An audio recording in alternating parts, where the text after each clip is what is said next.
I was recently having a conversation with a general manager who was about to do a really big kind of all of business presentation. And we were talking a lot about how do we get the best from this situation for his people? And how do we make sure that the content was great? But how do we make sure you get that content conveyed in the most incredible manner? And so we had this huge conversation around style, tone, frequency, and delivery of that piece of communication so he could really land his messaging.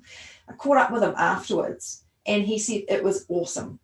And he really, really loved watching his people have multiple aha moments as he was talking through the state of the nation with his team.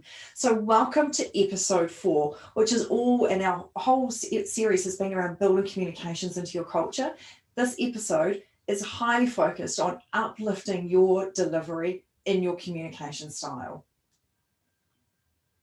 Okay, so are you ready to tailor up your style to actually, now if you think back what we've been talking about this entire series, that communication, leadership and culture are so entwined. But this episode, like Sarah just mentioned, is about you. It's about you tailoring up your style to make sure that your message not only connects and engages, but it has amazing impact.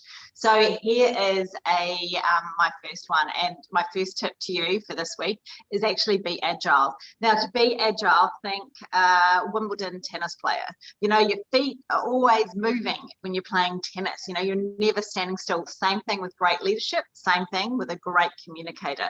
The reason that you're agile and you're always moving and always observing is because it's through those subtle cues that enables you to take these on board, make subtle adjustments, and that means that you really connect to your audience. So here are 3 simple steps on how you can do it using the acronym ODA.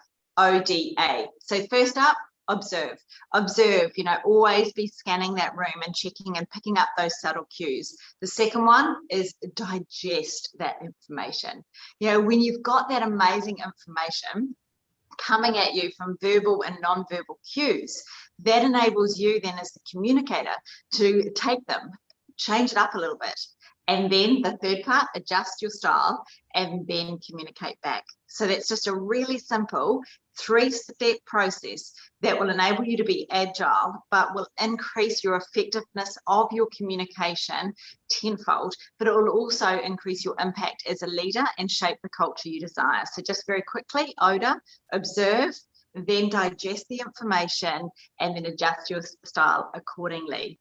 The second part that I really would like to share with you today, and it's something that I'm super passionate about when it comes to communication, and that is about covering what I call all bases.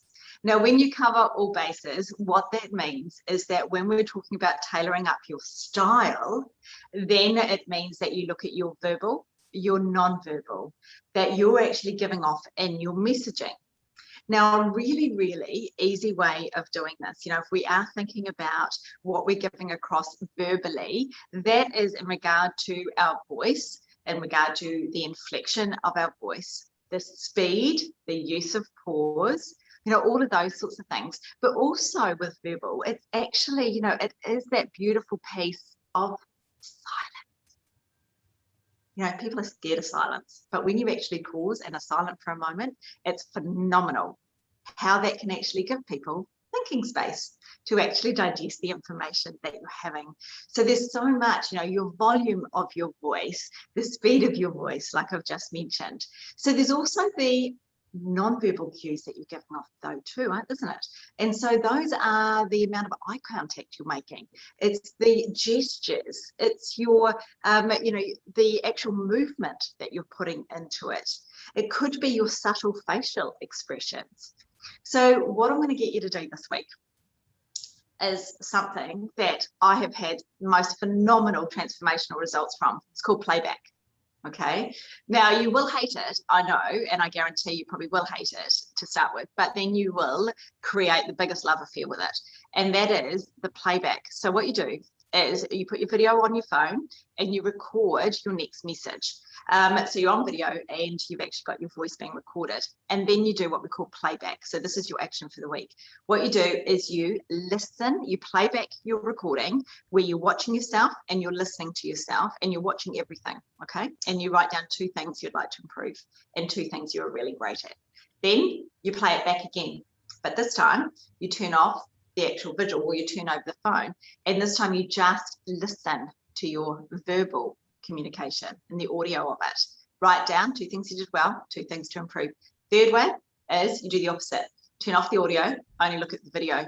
And this time, pick up 2 things that you did well and 2 things you'd improve in regard to body language, gesture, non-verbal cues.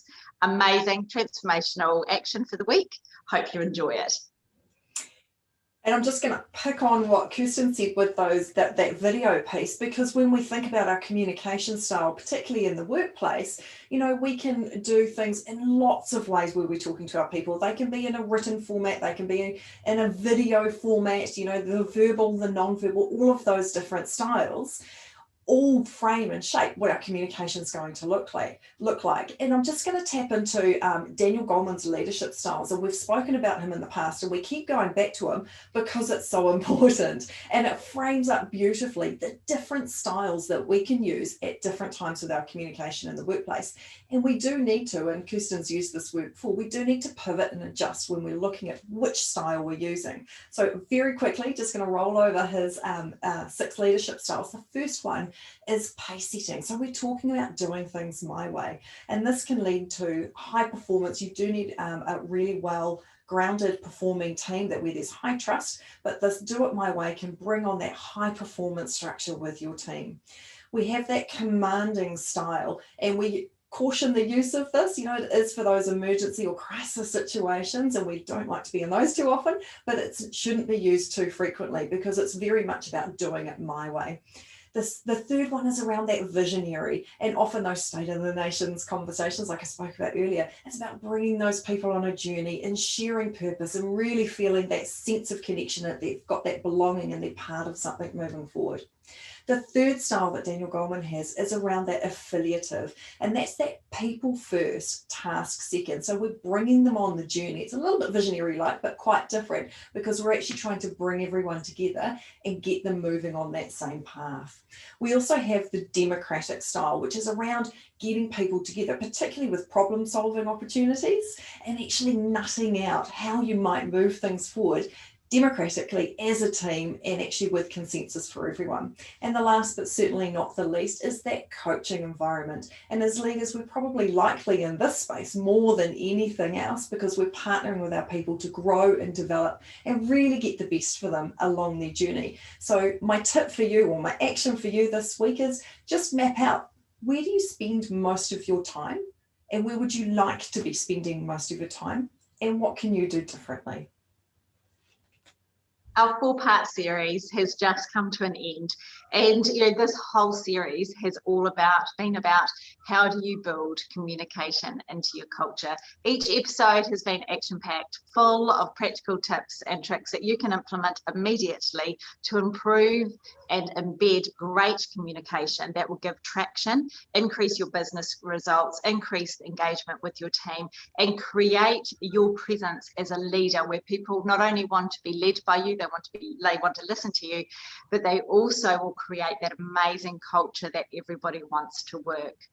We look forward to seeing you in future episodes and future series.